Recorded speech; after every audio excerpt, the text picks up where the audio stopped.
Let's get right into it. This is a Code Ninja Security Advisory. I'm issuing this critical disclosure today in my capacity as a senior white hat security researcher, because we have a massive, actively exploited zero-day on our hands.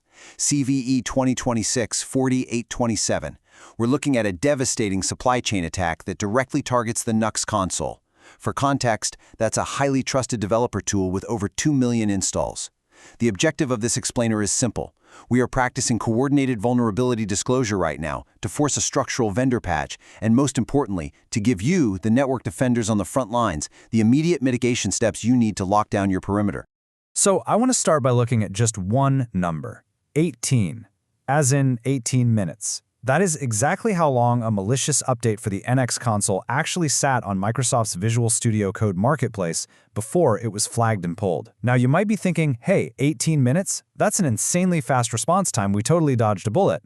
But you'd be wrong, because in that tiny 18-minute window, the payload auto-activated on literally 6,000 developer machines worldwide. And honestly, this perfectly illustrates exactly why this vulnerability just got slapped with a critical CVSS severity score of 9.8. Look, this wasn't some lucky password guess or basic smash and grab. This is officially categorized as CVE-506 embedded malicious code. A 9.8 score basically means, the house isn't just on fire, the fire department is on fire too. The absolute urgency of this intel just cannot be overstated, mainly because this attack vector requires zero user interaction. If you have the extension installed, you're vulnerable. Simple as that.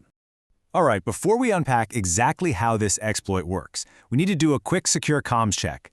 We are actively tracking evolving threats here, so consider enabling secure comms by subscribing to @cybertech79. It's really a baseline security necessity for real-time intelligence drops like this. Also, do me a favor and hit the like button below as your formal acknowledgement of receipt for this intel. It tells the algorithm to push this critical advisory to other defenders who desperately need it right now. Acknowledgement received. Let's move into Section 1, the blast radius, where we'll be unpacking what I call the builder's blind spot. Look at the massive disparity between manual actions and automated systems here. Official telemetry shows there were only 28 manual installs of this malicious package during that whole 18-minute window. 28! But those manual installs were basically just a smokescreen. The ultimate silent killer was actually the IDEs auto-update mechanism, which silently compromised those 6,000 developer machines. And, just by sheer statistical luck, one of those machines happened to belong to a GitHub employee. The impact of that single machine? 3,800 internal GitHub repositories were completely exfiltrated. Unbelievable.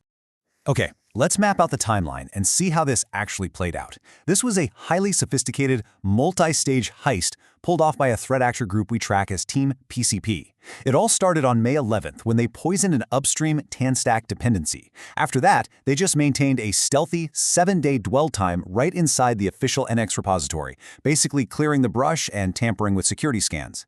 Then, on May 18th, they pushed their hidden payload, and finally, on May 19th, they executed the marketplace drop that sprung the trap. So you're probably wondering, how did they even breach the perimeter on May 11th? Well, an NSX contributor just ran a totally routine installation command. They weren't being careless at all. They were pulling down a legitimate dependency that had secretly been compromised at its source. Now get this, the repository actually had a safeguard in place, a 7-day minimum release age requirement. But because the project had pinned an older, outdated version of their package manager, PNPM, the tool just silently ignored that security safeguard. So the moment the install ran, a credential harvester fired. Within exactly 50 seconds, the contributor's GitHub CLI OAuth token was stolen. Armed with that stolen token, Team PCP just sat quietly for a whole week before executing an absolute masterclass in evasion, the orphan commit. Think of a Git repository like a family tree, right? Every code change connects to a parent. Well, an orphan commit is kind of like building a secret, invisible room inside a highly secure house, but building it without any doors or hallways that connected to the rest of the building. Because it isn't actually attached to the main branch, it entirely bypasses continuous integration builds, automated scanners, and code reviews. It triggers absolutely zero alarms. And to protect this secret room, they used some incredibly brazen psychological manipulation. They attached a fake commit message that literally read, and I quote, "Don't delete this commit before 24 hours or wiper activates." It was a total bluff, just a fake threat wrapped around unsigned code designed purely to make any admin who might accidentally stumble across it hesitate for a second.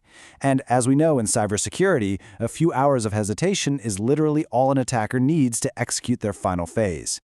So let's look at what was actually hiding inside that secret room. The elegance of this payload architecture is frankly terrifying. It gutted the entire Nux monorepo and replaced it with a single file that deployed a tool called bun. If you're not familiar, bun is a full execution environment.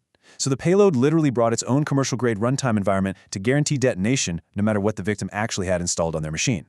Once it was active, it dug in deep for system persistence. We're talking modifying macOS launch agents, injecting itself into Linux sudoers files for permanent admin rights, and even altering Windows startup sequences. It covered all the bases. But the absolute crucial point here is, what were they actually hunting for? The blast radius of the data exfiltration proves they weren't just after source code. No, they were specifically hunting for the master keys to enterprise cloud architecture. They went after AWS and Google Cloud Platform credentials, Kubernetes configurations, and HashiCorp Vaults. But the most chilling part? The payload explicitly searched for a file called cloudsettings.json. This makes it the first known supply chain attack specifically designed to hunt for the credentials of AI coding assistants. They are literally targeting the keys to the AI models themselves. Now, you might be asking yourself, how on earth does gigabytes of stolen data just leave an enterprise network without tripping a firewall? Well, the payload had 3 different escape routes. It could use standard HTTPS, or it could blend directly into normal GitHub API traffic. But the absolute most brilliant evasion tactic it used was DNS tunneling. The payload literally chopped the stolen data into tiny little pieces and disguised them as mundane website lookup requests. To a highly advanced enterprise firewall, it just looked like a developer's machine asking for internet directions.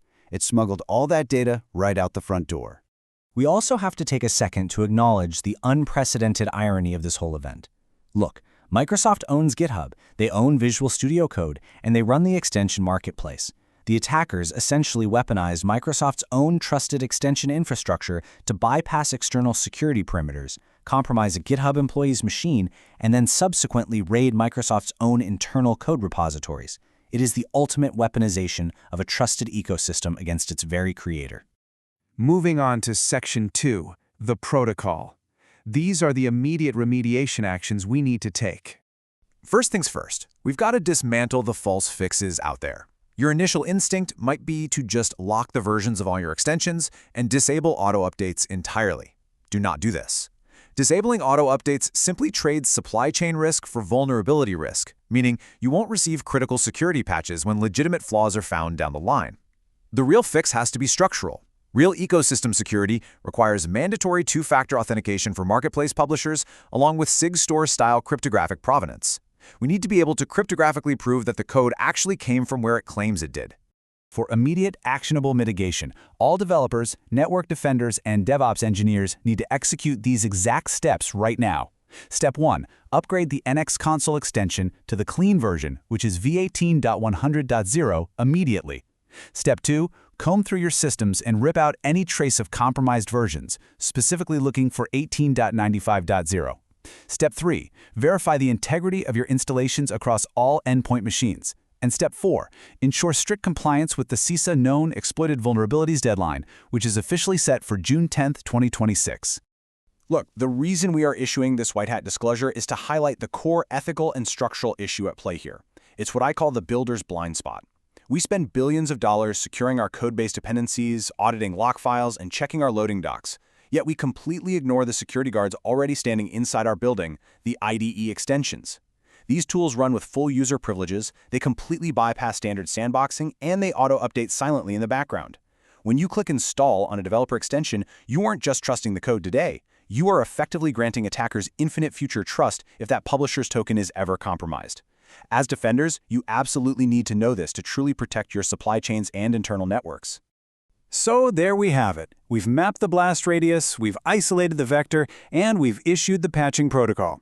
It is now up to you to apply these mitigations and seriously rethink how you handle IDE permissions in your own organization. Ask yourself, are you extending infinite future trust blindly? Review your policies, update your systems, and above all else, stay secure.